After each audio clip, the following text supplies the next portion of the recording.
আচ্ছা ভাবি, আপনি আর আপনার শাশুড়ি যদি বাঘের সামনে পড়েন তখন আপনি কি করবেন? শাশুড়িরে বাগের সামনে ধাক্কা দিয়ে আমি পালিয়ে যাব। আপনার শাশুড়ির মৃত্যুর মুখে ফেলে আসবেন? আমার শাশুড়িকে তো চিনেন না, তার সুপা শুনলে বাগের বংশ শুদ্ধ আত্মহত্যা করবে। এই শোনো, আমি আর একটা বিয়ে করতে চাই, তোমার অনুমতি লাগবে। তোমার খুশির জন্য আমি সব করতে রাজি, তুমি কাগজ নিয়ে আসো, আমি সই করে দিচ্ছি। তোমার মতো বউ পেয়ে সত্যি আমি ধন্য। আচ্ছা শোনো, সেকেন্ড হ্যান্ড পিস্তল কি 8-10 হাজার টাকায় পাওয়া যাবে? এক্সকিউজ মি, আপনি বরিশালে না? জি না, আমি ঢাকা থাকি। সত্যি করে বলেন, আপনি বরিশালে না? কই মেয়ে, আমি বলছি না আমি বরিশালের না। তাইলে আপনার বরিশালে মাতারি মতো লাগে কে? হালার পর হালা সোফরাই একাল পাশার চামড়া উড়ি গেলাম, মুই কইছি না মুই বরিশালের না। এই শোনো, আমাকে না ফেলনা মনে করো না। আমাকে জানো কত লোকে দেখতে এসেছিল, সবাইকে রিজেক্ট করে তারপরে তোমার দাদাকে বিয়ে করেছি। হয়তো তাদের কারো কপালে দুঃখ লেখাই ছিল না। এই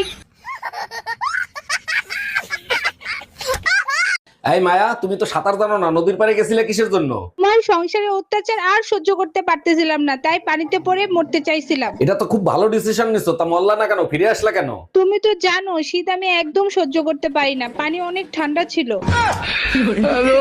এই যে ভাবি, এইটা কি অরুণ সাহেবের বাড়ি? জি স্যার, এটা অরুণ সাহেবের বাড়ি। আপনি কোথা থেকে আসছেন? আমি লোন ডিপার্টমেন্ট থেকে আসছি। অরুণ সাহেব 20 লাখ টাকা লোন নিছিল। হ্যাঁ, লোন নিছিল, আমাদের অনেক দরকার ছিল তাই নিছিল। এখন আমাদের টাকা দরকার, তাই লোনের টাকা ফেরত দেন। দেখেন ভাইয়া, আমরা তো লোন দেই না, যেখানে লোন দেয় সেখানে যান।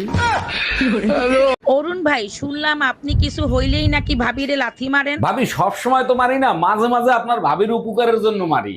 এইটা কেমন কথা বললেন? লাথি মারলে আবার কিরকম উপকার হয়? আপনার ভাবি বলছিল স্বামীর পায়ের তলে নাকি জান্নাত, তাই মাঝে মাঝে জান্নাতে পাঠাই। এই কাল রাতে তুমি স্বপ্নের মধ্যে বিড়বিড় করে কি বলতেছিলে? স্বপ্নে দেখি একটা জিন বোতলে বন্দি ছিল, আমি তারে মুক্ত করে দিছি। সে বের হয়ে বলে, হুকুম করেন মালিক, আমি আপনার জন্য কি করতে পারি? আমি বললাম, এমন কাজ করো যাতে বউ সবসময় আমার কথা শোনে। তোমার মতো বলো তো এইটাই করবে। তারপর জিন কি করলো? তারপর জিন বোতলের ভিতর ঢুকে যায়, বলতেছে মালিক শক্ত করে বোতলের মুখ আটকায় দেন। এই কই তুমি, এদিকে আসো, আজকে তোমার একদিন কি আমার যে কয়দিন লাগে। এই কি হয়েছে তোমার, সকাল সকাল মাথা গরম করতেছো কেন? কি করছি আমি? তুমি না বলছিলে আমার সাথে ছাড়া কোনো মেয়ের সাথে কথা বলো না, মোবাইলে মেসেজে মেয়েদের সাথে এসব কি কথা বলো? এই হাতের লেখা তো আমার না, বিশ্বাস নয় আমার হাতের লেখার সাথে মিলাই দেখো।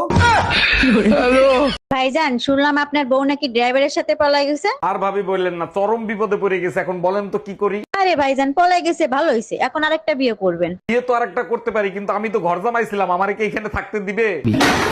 এই জানো, বিয়ের পর আমি একটা জিনিস বুঝতে পারছি, ভালো কর্ম করলে ভালো ফল পাওয়া যায়। বলো কি, এত দেরিতে বুঝতে পারলা? আমি তো বিয়ের পরের দিনই বুঝতে পারছি। কি বুঝতে পারছো? আমার মতো এত সুন্দর বউ পাইছো সেইটা? আরে না, সবাই তো পায় কর্মের ফল, আর আমি পাইছি ফলের ছোলা। কালকে রাত্রিবেলা আমি তোমাকে মেসেজ করলাম, তুমি রিপ্লাই দিলে না কেন? তুমি তো আমার মেসেজে রিপ্লাই করো না। কারণ আমি ব্যস্ত ছিলাম। আমি ব্যস্ত ছিলাম। আমি যদি তোমার মেসেজে রিপ্লাই না দিই তার মানে আমি সত্যি ব্যস্ত ছিলাম, আর তুমি যদি আমার মেসেজে রিপ্লাই না দাও তার মানে তুমি আমাকে ভালোবাসো না, আমার উপর চিট করছো। কি করে?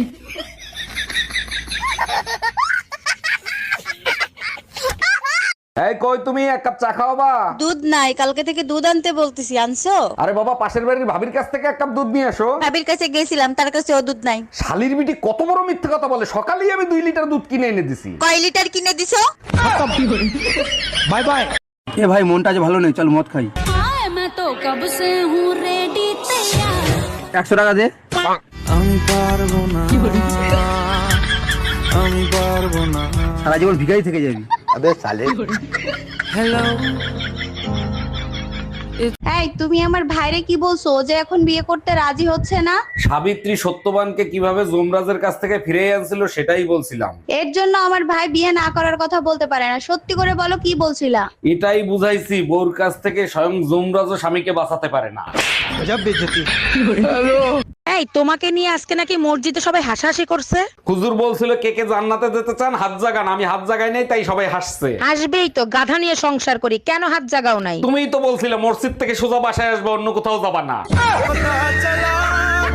এই কই তুমি, এক গ্লাস পানি দাও তো, আজ 4-5 দিন ধরে বুকে ব্যথা করতেছে। 4-5 দিন ধরে তোমার বুকে ব্যথা করতেছে, আর আজকে তুমি আমারে বলতিছো 1 মিনিট দাঁড়াও। আরে ডাক্তারের ফোন দেয়া লাগবে না, গ্যাসের ব্যথা এমনি এমনি ঠিক হয়ে যাবে। হ্যালো ইন্স্যুরেন্স কোম্পানি, শিগগিরই বাসায় আসেন, 50 লাখ টাকার একটা লাইফ ইন্স্যুরেন্স করাবো।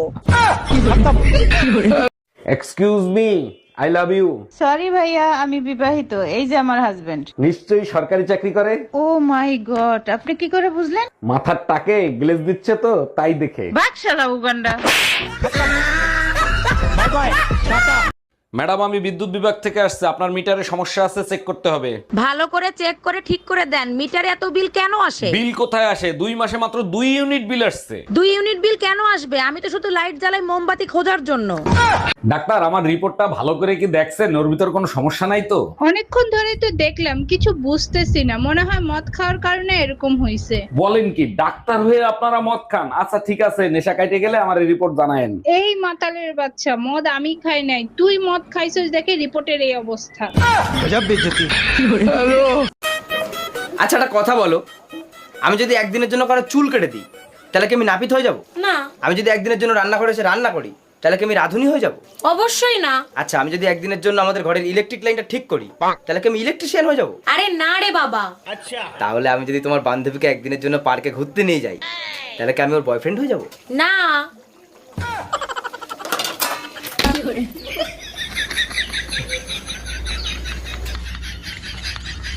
শোনো, তোমার রিপোর্ট আসছে, তোমার একটা কিডনি নষ্ট হয়ে গেছে, ওটা ফেলে দিতে হবে।